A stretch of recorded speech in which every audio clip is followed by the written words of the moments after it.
Monkey, mantis, crane, viper, tigress. And we are back to another Tagalog content. Ano-ano kaya mga nalagpasan mong detalye, natatagong Easter eggs at references sa pelikulang Kung Fu Panda?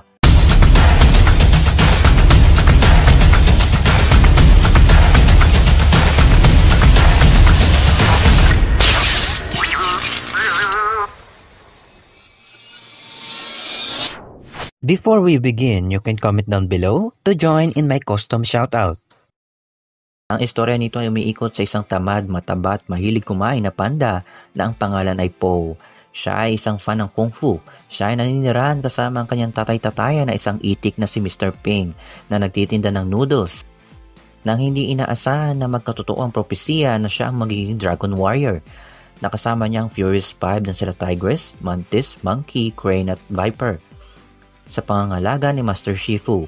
At dahil ito ay isang Kung Fu movie, alam nyo bang halos araw-araw nagdalo ang mga animators sa isang Kung Fu class para na magkaroon ng idea tungkol dito.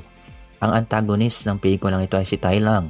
Siya ay nakakulong at may nakataklob sa kanya na tila isang bahay ng pagong. Ito ay nagpapatunay na si Master Oogway ang nakatalo sa kanya. Speaking of Tai Lung, siya ay isang snow leopard at sa totoong buhay sa wild, alam niyo bang ang snow leopard ay isa sa mga predator ng mga giant pandas?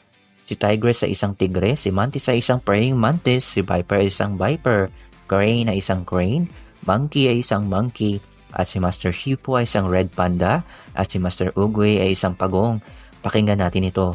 He's a panda. You're a panda. What are you gonna do, big guy? Sit on me? At ito nga ang nangyari sa kanya maya-maya.